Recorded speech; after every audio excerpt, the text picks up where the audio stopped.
The one and only famous Sandeep भैया, जिनको आप सब लोग बहुत अच्छे से परिचित हैं, जानते हैं। परिचय के मोहताज नहीं है सब वो तो सनी हिंदुजा, जिनका वाकई में परिचय के मोहताज नहीं है। And thank you so much for being part of this show. It would be a lovely journey during the entire episode. Moving ahead, I'd like to start with the trailer, a small presentation. Saji Verma and Sunny sir, to please come and आपके सवाल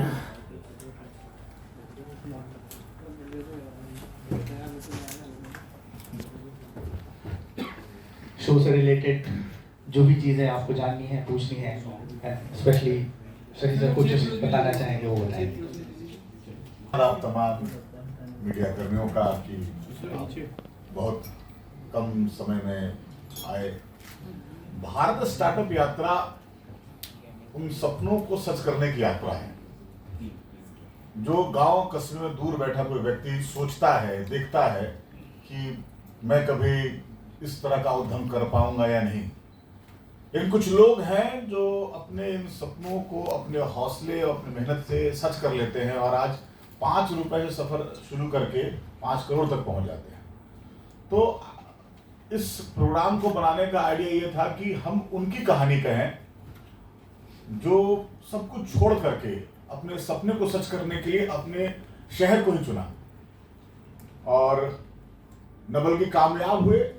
आज के date में कई लाखों उद्यमियों को inspire कर रहे हैं कि आप सपने देखिए, सपने देखने की आज़ादी है आपको और आपके सपने सच होंगे क्योंकि आपके जैसे इन लोगों ने भी सपने सच किए हैं. तो ये है यात्रा.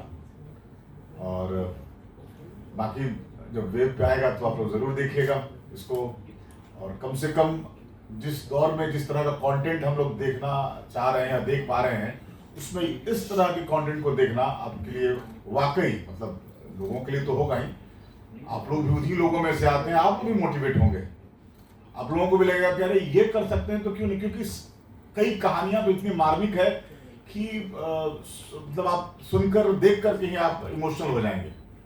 मतलब एक महिला को हमने फीचर किया है जिनके अपने स्कूटी में मतलब स्टैंड नहीं होता और वो ऑफिस के बाहर दीवार के सहारे लगाती थी और जिस ऑफिस में वो एडमिन का काम करती थी वहां बैठ के उन्होंने सपना ये देखा कि मेरा जो बॉस ये काम कर रहा है क्या मैं कभी कर पाऊंगी कि नहीं. और आज वो महिला उस ऑफिस को पूरा खरीद लिया, उसकी अपनी बिल्डिंग है, मतलब उसके तमाम झंझावात के बावजूद वो सफल हो गई हैं. तो ये भारत स्टार्टअप यात्रा उन उद्यमियों को भी कैटर किया है उन्होंने.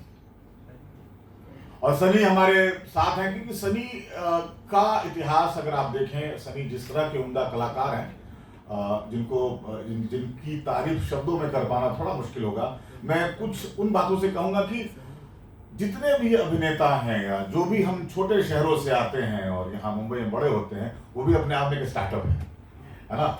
और वो भी उनके भी सक्सेस की अपनी कहानी है.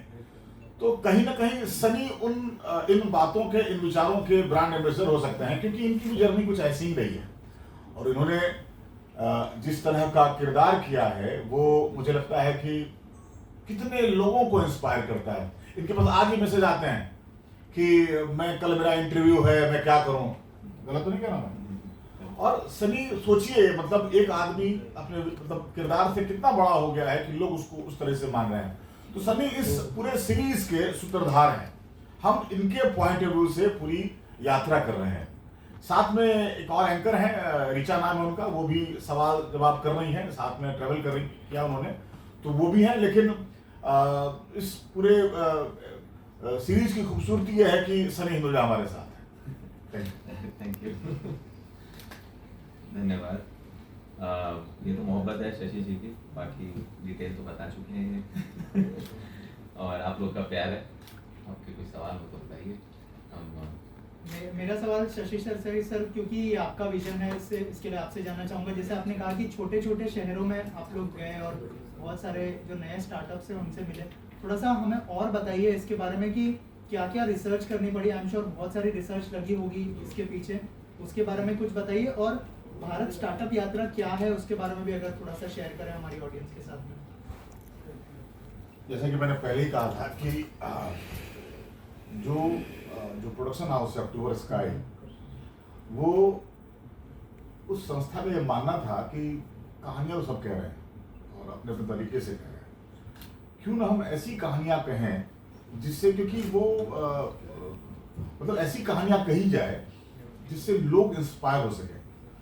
मतलब कहानियाँ तो कई तरह की होती हैं, एक आदमी रैग से रिच हो जाता है, एक आदमी मतलब इंदौर से आके स्टार बन जाता है ना, कहानियाँ होती है। लेकिन ये कहानियाँ उन्होंने कैटेगराइज किया, कहा कि हम उन स्टार्टअप्स की कहानी कहेंगे, क्योंकि स्टार्टअप्स हर रोज जन्म लेते हैं, दम तोड़ देते हैं, कुछ सपने अधूरे रह जाते हैं, कुछ पूरे ही नहीं होते हैं। तो ये उनका बेसिकली उनका विजन था कि हम ना वैसे स्टार्टअप्स की कहानी कहते हैं जो मतलब नहीं होता, क्रॉल करके रेंग रेंग के धीरे धीरे चलना शुरू किया और आज दौड़ते हुए नजर आ रहे हैं, ताकि हम और आप जो ये सोचते हैं कि यार हमको भी कुछ स्टार्टअप करना चाहिए, कि आप भी डर जाते हैं कहाँ बाजार है, कौन लोग मिलेंगे, कैसे लोग मिलेंगे, ये उनके लिए दस्तावेज का काम करेगा। जो इसको एक बार देख लेगा, मेरा पूरा यकीन है कि वो अगर उसके मन में कोई ख्वाब है कि हम ये चीज़ करना चाहते हैं तो ज़रूर पूरा करने के लिए खड़ा हो जाएगा। हाँ, रिसर्च बहुत हुई। एक रिसर्च टीम में हमारे एक जर्नलिस्ट हैं निशाद शमसी, पता नहीं आप लोग सब जानते होंगे, CNIBN में रहे हैं वो, उन्होंने रिसर्च किया, उन्होंने कहानी निकाली और फिर हमने चूज किया कि किसकी कहानी मोर इंस्पायरिंग है। It is not about that who is making crores, जो उनकी भी कहानी है जो मतलब ना 1000 से शुरू होकर लाख तक भी पहुंचे हैं। तो कहानी पैशन की भी है, पैशन के साथ परसुएशन की भी है और फिर एक सक्सेस की है। और सफलता को समझना ये बड़ा सापेक्षिक बात है कि आप कैसे देखते हैं। तो हम लोगों ने जिन लोगों को कैटर किया है वो कमाल के लोग। सर अगर मैं गलत हूँ तो थोड़ा मुझे करेक्ट कीजिएगा। शार्क टैंक नाम का एक शो आता है, उसके अंदर बहुत सारे हमने देखा है कि बहुत सारे बिजनेसमैन आते हैं, वहाँ पे इन्वेस्टमेंट की जाती है थ्रू डिफरेंट बिजनेसमैन।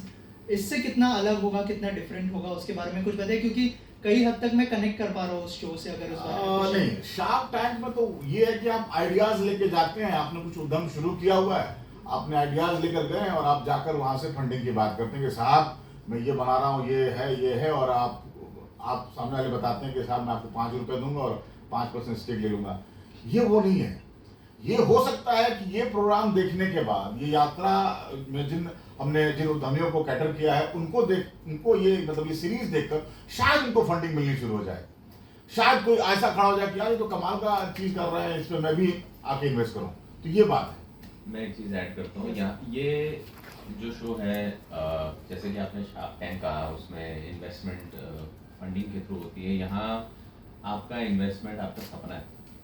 तो कितने लोग सपने देखते हैं और देखने चाहिए। मैं तो ये बोलूँगा कि सपने जितने ज़्यादा देख सकते हो देखो, तभी जाके आप कहीं पहुँच पाओगे। किसी बड़े कलाकार ने शायद कहा था कि अगर आप आसमान पे पहुँचने का सपना देखोगे तो शायद 100वें माले पे पहुँचोगे, लेकिन 100वें माले पे भी पहुँचोगे, इसका एग्जाम्पल या इसका उदाहरण कहाँ मिल सकता है। तो कितने लोग शायद सपने देखते हैं और सोचते सोचते रह जाते हैं, लेकिन कहीं ना कहीं अगर जिस घर के किसी बच्चे ने या किसी छोटे से गांव में, कस्बे में शायद ऐसी कोई सीरीज देख ली, तो उसके लिए एक प्रमाण बनता है कि अच्छा ये कर सकता है तो मैं क्यों नहीं। और यही प्रमाण है जो हमें प्रेरित भी करता है और साथ में हौसला अफजाई भी देता है कि हम भी ये कर सकते हैं। सो इसका मूल उद्धार जो यही है कि मतलब सपने देखो और बहुत सारे सपने देखो और उसके लिए कर्म करो। और देख रहे हो आपके पास उदाहरण है, शायद उन्होंने इस तरीके से किया, आपके अंदर शायद कोई और एक्स फैक्टर हो, शायद आप उसी चीज को किसी दूसरे लेवल पे ले जाए। लेकिन जब प्रमाण आपके पास मिलता है, जब आप देखते हो, तो थोड़ी चीजें आसान हो जाती है। एज एन एक्टर मैं ये कहना चाहूँगा कि मुझे ना इंस्पिरेशनल चीजें देखना, या जिन लोगों ने बहुत कमाल के काम किए हैं, दुनिया को नहीं पता है, कितने सारे लोग हैं, हम बायोग्राफीज बनाते हैं। तो मेरी मूल धारा से बहुत इच्छा ये होती है कि मैं बायोग्राफीज करना चाहूँ। तो असल में उसका कारण तो यही है कि किसी ने इतना कमाल कुछ किया है जो लोगों को पता ही नहीं है, वो पता चले। तो इस यात्रा के दौरान मैं कई बायोग्राफीज देखूंगा और कई बायोग्राफीज आपके सामने आएंगी और आपके लिए कितने सारे एवेन्यूज खुल सकते हैं और उसी को देख के शायद आप एक अपना नया रास्ता निकाल सकें। तो उस लिहाज में भी ये काफ़ी इंस्पायरिंग और काफ़ी I think it's a great service जो हम कोशिश कर रहे हैं एक हमारे देश को छोटे से गांव से लोग निकलें, बड़ा काम करें, और ये हमारे लिए नहीं, हमारे देश के लिए बहुत बड़ी सक्सेसफुल चीज़ होगी अगर हम इस तरीके से कुछ अचीव कर पाए। इसी से जुड़ा एक सवाल है, आपका जो किरदार था संदीप भैया का, उससे बहुत सारे लोग यंगस्टर्स स्पेशली बहुत इंस्पायर होते हैं। तो जब आप किसी भी शो को चूज करते हैं या फिर थोड़ा सा ध्यान रखते हैं कि वो लोगों को इंस्पायर भी करे, गलत डायरेक्शन में न ले जाए, और सर की तरफ से जब अप्रोच किया गया तो क्या रिएक्शन था, कितना सोचा, कितना कन्विंस करना पड़ा आपको, उस बारे में कुछ शेयर करेगा? तो सबसे पहले तो मैं बताऊं कि ये शशि जी जो हैं, ये सिर्फ डायरेक्टर ही नहीं, सिर्फ एक्टर ही नहीं, सिर्फ प्रोड्यूसर ही नहीं, शशि जी एक बहुत उम्दा इंसान है, और इनका विजन बहुत बहुत बड़ा है। और मुझे ऐसा लगा, जैसे कि इन्होंने कहा कि किसी के पैशन में, जैसे इन्होंने जो भी स्टार्टअप्स खड़े कर रहे हैं और आज इस पैशन के साथ जो काम कर रहे हैं उनको एक जगह पहुंचा रहे हैं, तो ये उस